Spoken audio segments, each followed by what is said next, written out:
اور میدانوں میں اور ایسے علاقوں میں جنات ہوتے بھی زیادہ ہیں. اچھا جن بھی جو ہے نا وہ انسانوں کو دیکھتے ہیں کہ کون انسان ہم سے ڈرتا ہے اور کون ہمارے بارے میں لا علم ہے، اور اس پر وہ حملہ آور بھی زیادہ ہوتا ہے. دوسروں کو کمزور سمجھ کر ان پر حملہ آور ہوتا ہے. تو جو شخص نہ ڈرے اس کو کچھ نہیں کہتے، اور جو ڈرنے لگ جائے اس کے سر پہ سوار ہو جاتے ہیں. سورۃ الجن آیت نمبر 6 ہے، وَأَنَّهُ كَانَ رِجَالٌ مِّنَ الْإِنسِ يَعُوذُونَ بِرِجَالٍ مِّنَ الْجِنِّ فَزَادُوهُمْ رَهَقًا، کہ انسانوں میں سے کچھ لوگوں نے جنوں سے پناہ لی، اس نے ان کی سرکشی میں اور اضافہ کر دیا. تو جنوں کی پناہ کون مانگتا ہے؟ ہوتا یہ تھا کہ عرب جاہلیت میں لوگ جب کسی بستی میں یا گاؤں یا ویرانے میں اترتے تو کہتے ہیں یہاں اس وادی کے جن رب کی پناہ میں آتے ہیں. ہم کہتے ہیں نا اعوذ باللہ، وہ کہتے ہیں اعوذ بالجن، یعنی مجھے جن کی شیلٹر چاہیے تاکہ میں نقصان سے بچ سکوں. اس چیز نے جنوں کی سرکشی بڑھا دی. تو جہاں جاہلیت ہوتی ہے وہاں اس قسم کی خرافات بہت ہوتی، اس قسم کی باتیں بہت ہوتی. کیا جنوں کو دروازوں کے تھرو پاس ہونے کی قوت نہیں؟ اس میں یہ کہ ویسے تو وہ دیواروں میں گھوم پھر سکتے ہیں، لیکن نقصان دینے کے لیے، یا مراد اس سے یہ جو حدیث میں آتا ہے نا وہ دروازہ نہیں کھول سکتے، یعنی اس چیز کو جو بسم اللہ پڑھ کر بند کی جائے اس میں سے کچھ چرا نہیں سکتے. آپ کو پتا بعضوں کا جن چوری کر کر کے لاتے. اچھا کبھی آپ نے دیکھا کہ آپ کے پرس میں ضرورت سے زائد پیسے نکلے؟ اچھا کم ہوئے ہوں گے کبھی. بعض اوقات کوئی ان یوزول کوئی چیز پڑی ہوئی نظر آتی، یہ بعض اوقات جن مختلف جگہ سے چیزیں چرا کے چھوڑ جاتے ہیں. ایسی چیزوں کا استعمال نہ کریں، ٹھیک ہے، جو آپ کی اپنی نہ ہو. اور بعض لوگوں نے یہ بھی شکایت کی ہوگی کہ ہم نے پیسے گن کر رکھے اور صبح دیکھے تو اس میں سے کم تھے اور کوئی تیسرا شخص تھا نہیں وہاں، اور بالکل چور کا علم نہیں. ایسے واقعات بھی ہوتے ہیں. تو جن انسانوں کی چیزیں چراتے ہیں، سوتے ہوئے آپ کے اوپر بعض اوقات بوجھ محسوس ہوتا ہے، آیت الکرسی پڑھ کے سویا کریں اور دائیں پہلو پہ سویا کریں، اس پہ نہیں آتا جن، اس طرح پھر نہیں ہوتا. ایک حدیث میں آتا ہے کہ جو شخص جمائی آنے پہ منہ کھولتا ہے شیطان اس کے منہ میں چلا جاتا ہے. لیکن اکثر دیکھنے میں ہے کہ لوگ نیند کے وقت جمائی آئے تو پورا منہ کھول دیتے ہیں، بعض ساتھ ہی بازو بھی کھول دیتے ہیں، اور کچھ بلند آواز سے بھی منہ سے جمائی نکالتے ہیں. جی یہ شیطانی آواز ہوتی ہے. جمائی کبھی بھی بلند آواز سے نہیں لینی چاہیے، اور نماز میں اگر جمائی آئے تو بھی شیطان کا حملہ ہوتا ہے. ویسے بھی بد اخلاقی ہے کہ آپ منہ کھول کے جمائیاں لیں. بند الماری سے پیسے غائب ہوں، کھانے پینے کی چیزیں، ان حالات میں کیا کرنا چاہیے؟ یہ معلوم کرنا چاہیے کہ کسی نے ڈپلیکیٹ تو نہیں بنوا رکھی. آیت الکرسی پڑھ دیا کریں، بس ختم. آپ نے کہا جس گھر میں قرآن نہیں پڑھا جاتا یا جو شخص قرآن نہیں پڑھتا وہاں جنات کا بسیرا ہوتا ہے. لیکن میں تو جب قرآن حفظ کر رہی تھی تو مجھ پہ جن آ گیا، اور جب ہی ہمارے گھر میں جنوں کا پیرا ہو گیا تھا جس کی وجہ سے آتش زدگی ہوئی، جبکہ ہمارے گھر میں فجر سے تہجد تک قرآن پڑھا جاتا ہے. یہ سوال، اور ایک یہ بھی سوال ہے کہ ایمان جتنا زیادہ شیطان اتنا زیادہ ہی آتا ہے، تو پھر حضرت عمر سے دور کیوں چلا گیا؟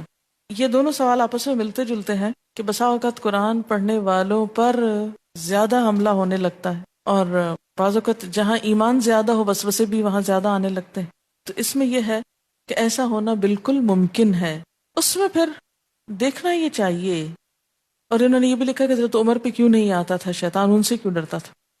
یاد رکھیں کہ جہاں ہم ایک نیک کام کر رہے ہوتے ہیں نا، اگر وہاں دوسری طرف کوئی ایسی کوتاہی ہو رہی ہو، مثلا آپ صبح شام کی دعائیں نہیں پڑھ رہے، مثلا آپ طہارت کا صحیح انتظام نہیں کرتے، مثلا کوئی ایسی چیز ہے جو شیطان کے قبیل سے یا شیطان کی پسندیدہ چیزوں میں سے وہ آپ نے گھر میں رکھی ہوئی ہے، تو وہ چیزیں قرآن پڑھنے کے باوجود بھی ان کو دعوت دے رہی ہوتی ہیں کہ آؤ جاؤ. تو جہاں قرآن پڑھنے کے ساتھ جن کا حملہ ہو جائے وہاں ضرور سوچیں کہ کون سی چیز ہے جو جنات کو دعوت دے رہی. گھر میں کون سی چیزیں ہوں گی جن کے اوپر آتے ہیں؟ بہت سے شیطان کے آلات ہو سکتے ہیں. کیا سورۃ جن کی تلاوت کرنے سے جنوں سے بچا جا سکتا ہے؟ کیونکہ اکثر یہی وظیفہ بتایا جاتا ہے. ہاں ہو سکتا ہے، ٹھیک ہے پڑھ لیں، کوئی حرج نہیں، قرآن ہی. جب کسی کو ہم یہ سمجھانا چاہیں کہ اللہ کے اذن کے بغیر کوئی جادو ٹونا نہیں ہوتا یا اللہ کے اذن کے بغیر کوئی جن بھوت نقصان نہیں پہنچا سکتا، وہ آگے سے سوال کرتے ہیں کہ بہت سارے لوگوں پر جو اثر ہو جاتا ہے تو کیوں اللہ کا اذن ہوتا ہے، یعنی کب اور کیوں کس کے لیے اذن ہوتا ہے اور کب نہیں ہوتا. لوگ کہتے ہیں یہ تو ہمارے نبی پر بھی ہوا تھا، اگر کوئی کراتا ہے تو ہو جاتا ہے. لیکن ایک قرآن ہی میں لکھا ہوا ہے نا کہ کسی کو اللہ کے اذن کے بغیر نقصان نہیں دے سکتے. اور اگر نبی صلی اللہ علیہ وسلم پر ہوا تو یہ بتانے کے لیے کہ اگر کسی نیک انسان پر بھی ایسا ہو جائے تو اس کو برا نہ سمجھا جائے. اور ویسے بھی آپ کے تجربے سے بہت ساری چیزیں ہم سب کو سکھائی گئی ہیں.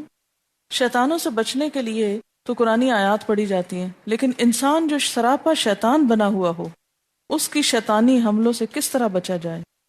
یہی دعا پڑھا کرے اللہم انا نجعلک فی نحورہم ونعوذ بک من شرورہم. نبی صلی اللہ علیہ وسلم کے دشمن بھی تو شیطان تھے نا انسانوں میں سے. آپ کیا کرتے تھے؟ آپ کا طریقہ کیا تھا؟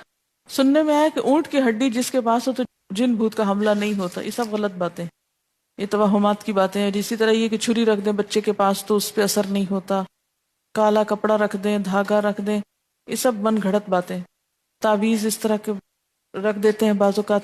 میری ایک بچی ہے، اسے سیدھے ہاتھ سے کھاتے ہوئے بہت دقت ہوتی ہے، حالانکہ بہت کوشش کرتی ہے اس سے کھائے، پھر انکانشیسلی بائیں ہاتھ سے کھانا شروع کر دیتی ہے. اس کے لیے نیچرل ہے، ایسے میں کیا کرنا چاہیے؟ اب دیکھیں کہ ضرور یہ ہوتا ہے کہ کچھ بچے لیفٹ ہینڈڈ ہوتے ہیں، لیکن بچپن میں تو میں نے دیکھا ہے بچوں کو دائیں ہاتھ سے کھانے میں بھی بڑی دقت ہوتی ہے. یعنی دائیں ہاتھ سے بھی وہ کام کرنے میں ان کے مسلز ایک ٹائم لیتے ہیں پریکٹس کرتے کرتے. تو اس کو اگر آپ شروع سے تھوڑے سا پیار سے ڈانٹ ڈپٹ کے نہیں کریں تو کھانے پینے میں تو دایاں ہو ہی سکتا ہے.